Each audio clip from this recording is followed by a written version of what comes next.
নমস্কার,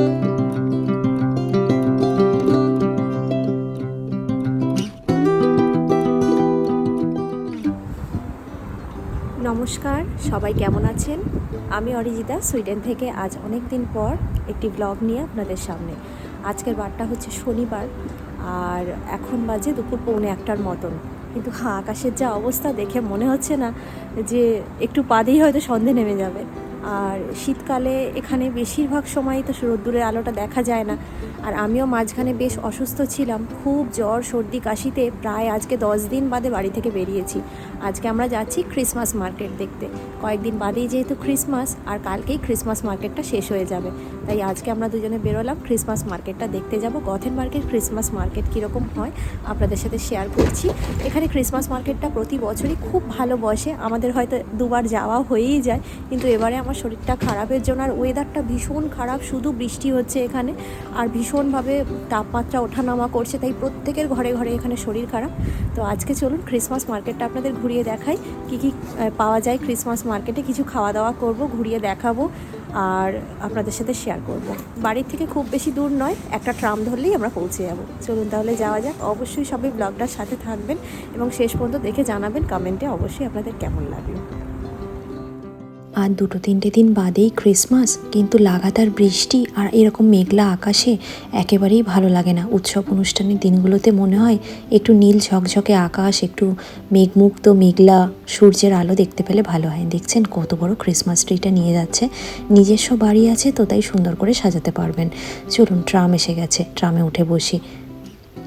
ট্রামটা অত্যন্ত ভিড় ছিল, তাই এতক্ষণ বসার জায়গা পাইনি, এখন একটু বসতে পেরেছি। আর ট্রামের জানলা দিয়ে বাইরে দেখলাম প্রত্যেকটা রাস্তার মোড়গুলো কি সুন্দর আলো দিয়ে সাজানো রয়েছে, আর সবাই শপিংয়ে ব্যস্ত হয়ে রয়েছে। কয়েকদিন বাদ থেকেই তো দোকানপাট, রাস্তাঘাট একদম শুনশান হবে, আর দোকানপাটগুলো সমস্ত বন্ধ হয়ে যাবে, কারণ চলে আসছে ক্রিসমাস। লম্বা একটা ছুটি পড়বে এদেশে, আর ক্রিসমাস মেলাতে চলে এসেছি।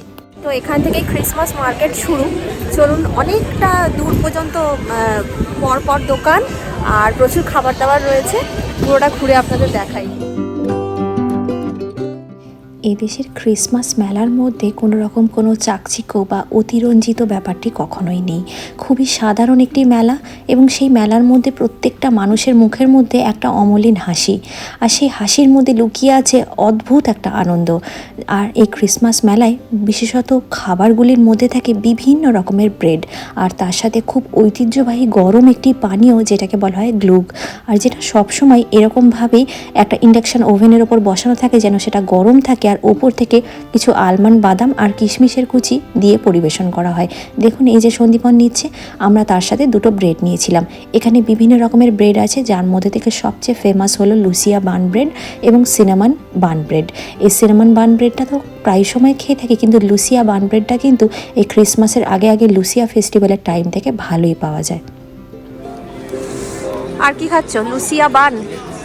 লুসিয়া বান ভালো খেতে এগুলো, আর সাথে হচ্ছে গ্লুগ।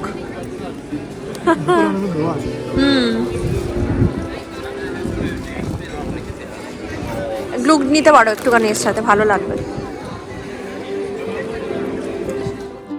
আমাদের দেশে মেলার মধ্যে যেমন ঢুকলেই প্রথমে আগে ঘুগনি, ফুচকা, তেঁতুল জলের গন্ধ এগুলো পাওয়া যায়, এদেশে মেলায় ঢুকলে কিন্তু এরকম ফ্রেশ ব্রেড, তার সাথে গ্লুগ, এগুলোর গন্ধ কিন্তু চারিপাশে একদম করে। আর এই ব্রেডগুলো কিন্তু একদম ফ্রেশ তৈরি হচ্ছে দোকানের ভিতরে, সেটাই নিয়ে এসে বাইরে স্টলে কিন্তু বিক্রি করা হচ্ছে। গরম গরম ব্রেড খেতে কিন্তু এই ঠান্ডায় বেশ ভালো লাগে, সাথে হট চকলেট, কফি তো রয়েছে। আরও একটা আকর্ষণীয় জিনিস আপনাদের দেখাই, এদেশের মানুষের কাছে চিজটা খুব পছন্দের একটা জিনিস।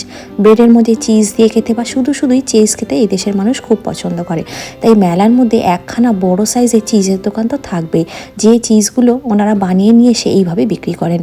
সকলে চাইলে এভাবে টেস্ট করেও কিন্তু এখান থেকে চিজ কেনা যায়।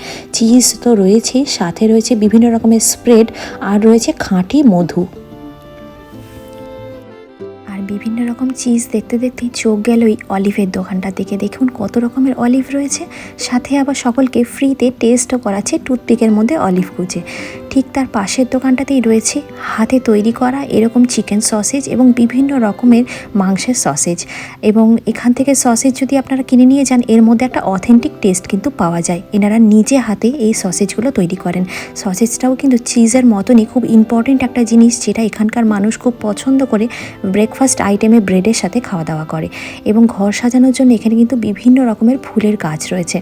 ফুল কম, গাছগুলির মধ্যে পাতা বেশি। এই পাতাবাহার গাছগুলো দিয়েই কিন্তু খুব সুন্দর করে একটা করে বুকে তৈরি করে রাখা, এবং তার সাথে সাথে দামও লেখা রয়েছে। চাইলে নিজের পছন্দ মতন বুকেও এখান থেকে বানিয়ে নেওয়া যায়। আর ঘরের দরজায় প্রত্যেকেই এরকম বউ লাগানো রিদ ঝুলিয়ে রাখতে খুব পছন্দ করেন ক্রিসমাসের সময়। পাশেই দেখলাম আরও একটি খাবারের দোকান। এটি হলো গ্রিকি সোভলাকি। সোভলাকি খেতে খুব একটা যে ভালো লাগে তা নয়, ওই আর কি, পিটা ব্রেডের মধ্যে একটি করে চিকেন কাবাবের স্টিক দিয়ে তার মধ্যে খানিকটা গ্রিকিশ ইয়োগার্ট আর মুচমুচো করে ভাজা আলু দিয়ে কিন্তু এই সোভলাকি মুড়িয়ে দেওয়া হয়। আর এখানে কানের দুলের দোকান। মেলার দোকানে জিনিসের তো দাম বেশ বেশিই হয়, তাই চোখ ভরে সুন্দর করে দেখলাম, আর দেখলাম ঠিক আমাদের দেশের মতনই, তাই না বলুন? মেয়েরা কিন্তু এই দোকানগুলোর সামনে গিয়েই একেবারে থমকে দাঁড়িয়ে পড়ে।